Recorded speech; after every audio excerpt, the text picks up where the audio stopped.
Hello, my name is Gifford, and today I just wanted to talk about a little bit of my experience with my pregnancy with my first daughter. Her name is Rosalia, and she is 6 weeks old as of yesterday when I'm filming this. She was born December 4th.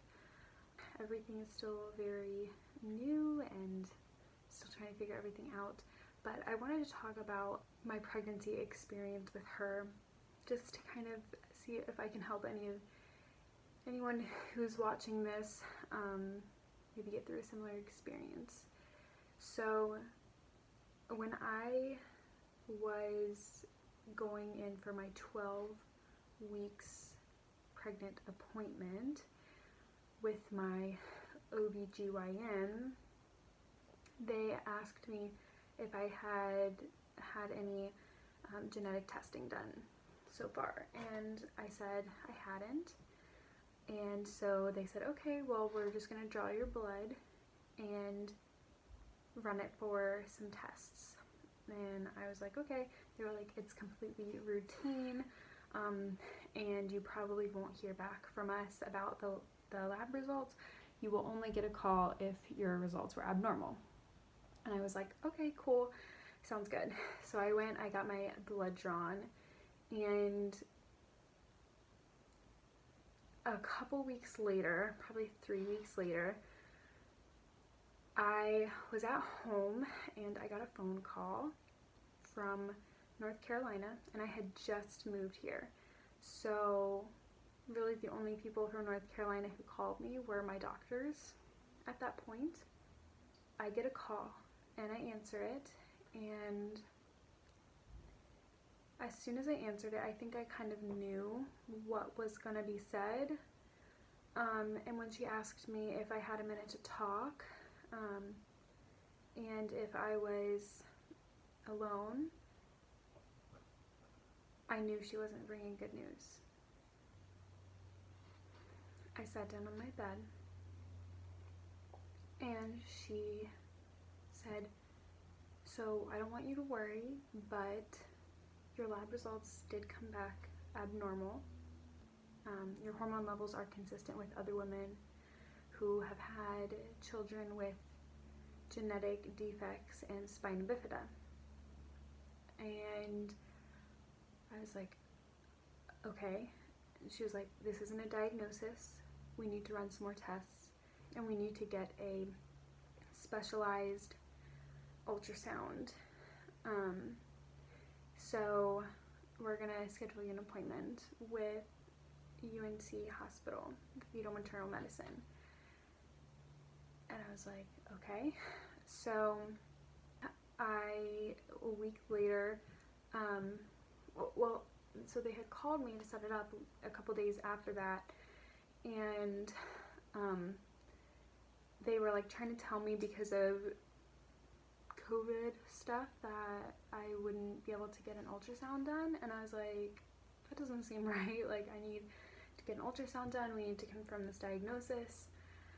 And so that was kind of a mess. So then I called a different location, which was actually much further away, and they were like, yeah, you need an ultrasound, you need whatever. But I was already going out of town, so actually a few weeks passed. They like it to be a very short turnover, like 3 days, but unfortunately a few weeks had passed since I had gotten that initial phone call, when I finally went in for my ultrasound and blood draw. So I was probably 18 or 20 weeks pregnant, something in there. And I went in, I got my result, or I got my ultrasound done, and the doctor came in and just told me what was abnormal about my pregnancy. Her umbilical cord only had 2 vessels instead of 3, which was not really normal, but it was okay. It wasn't hurting her. She had a cyst on her coracoid plexus, which is in your brain, but they said a lot of babies genetic defects or not, have those, and they always go away before birth. So they weren't really worried about that. But then they said that her nasal bone was not present or not very prominent, and that is a strong indicator for Down syndrome. They ruled out spina bifida at that time. They said my chance of having a baby with spina bifida was 1 in 10,000. But they also said that my chance of having a baby with, based on that ultrasound, with only 3 indicators, and only, a couple of them were actually strongly indicating Down syndrome.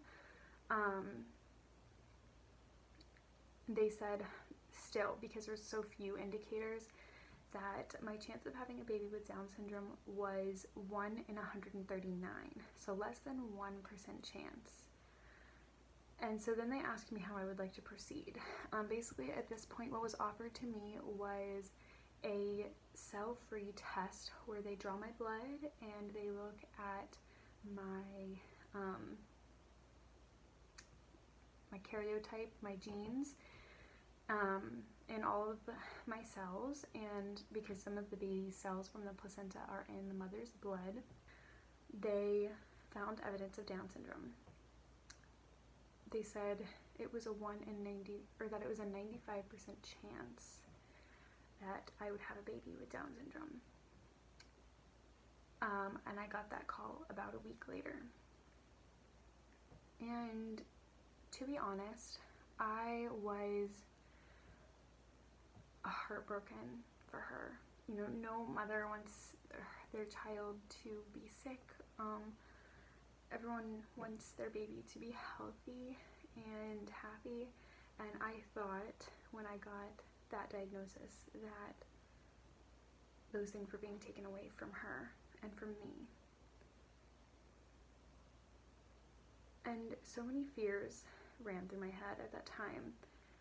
I had a dated idea of Down syndrome, and I hadn't interacted with a lot of people with Down syndrome, so I didn't have a very positive view of it, because I only knew what was told to me and what's kind of in the mainstream thought process.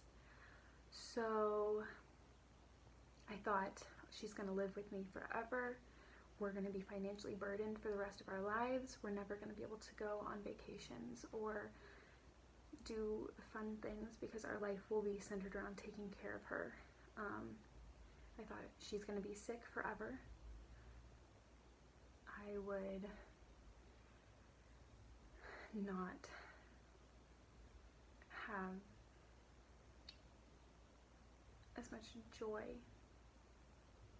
from delivering her as I would if she was a normal or typical baby.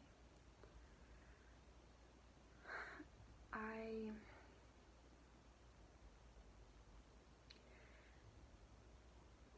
was sad about this diagnosis for at least a few weeks.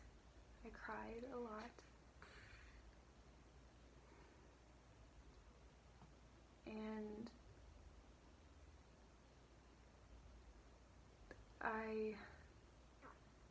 every day I wished that I was having a different baby than the one that I had. It was a really tough time for me. But thankfully, my genetic counselor was very supportive and very positive. She provided me with a lot of resources to help me understand what to expect and how to help her. And at that first ultrasound, the doctors hadn't found any evidence of a heart defect or issues with her kidneys or with her intestines or anything. I realize now how lucky I was that I was having a baby with a whole and healthy heart. Only about 50% of kids with Down syndrome are born with healthy hearts. I was very lucky to be in that 50%. We had multiple echocardiograms after that on her heart, and thankfully they were not concerned with her heart or any of her other internal organs at that time, which we were really thankful for. She was growing really well in her weight and length, and just developing really amazing. I guess if you're here and you've just received a diagnosis for your baby, in my experience, you kind of need to have a game plan. The thing that they offered me, other than the cell-free test, which I ended up taking, was amniocentesis, which can cause a risk of miscarriage. It's like a 1 in 20,000 chance, or some crazy number like that, but you need to know how you feel about that. I did not feel good about that. You also, and honestly, it's the only thing that can actually diagnose, because the thing with the cell-free test is that their DNA and their placenta actually can be different than the DNA in the baby. It's not very likely, but it can happen. So they actually can't diagnose. So technically I didn't receive a prenatal diagnosis. She just was screening probable for diagnosis, or for Down syndrome diagnosis at birth. So if you choose to do an amniocentesis, you can know for sure. Personally, I only think it's necessary if you need to know for sure. And I think you only need to know for 100% sure if you are planning on abortion or adoption.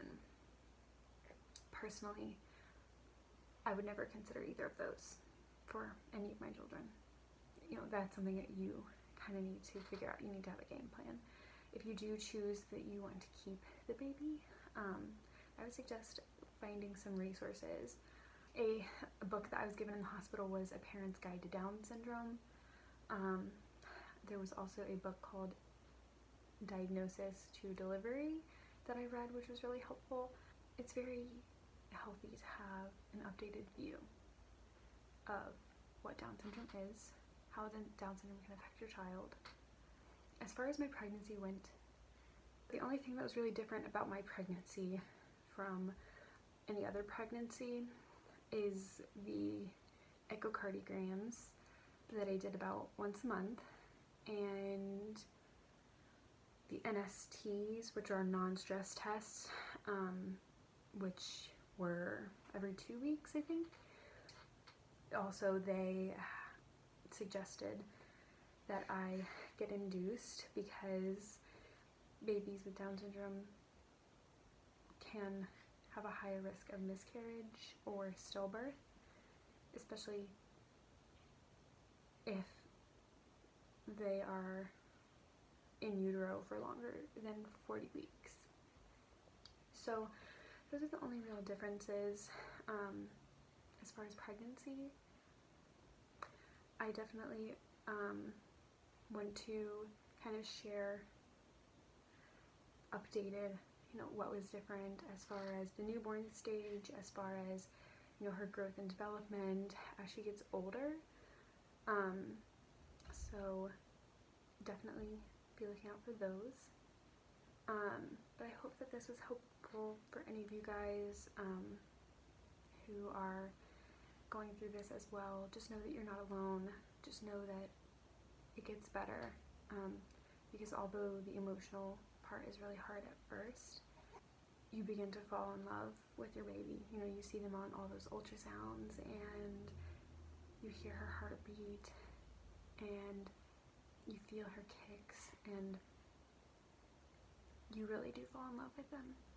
And they're just as beautiful and amazing as any other child you could ask for. A passage that I read to bring me comfort during this time was Psalm 35, which just kind of talks about, God is there for those of you who are hurting and brokenhearted. My favorite verse is like one of the last ones. It says, God is near to those who are brokenhearted. He saves the crushed in spirit. And I just read that and read it and read it, and it brought me comfort.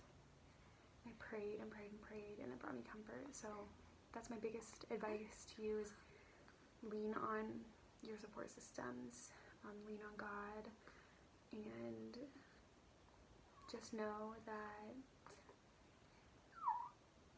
everything will be okay.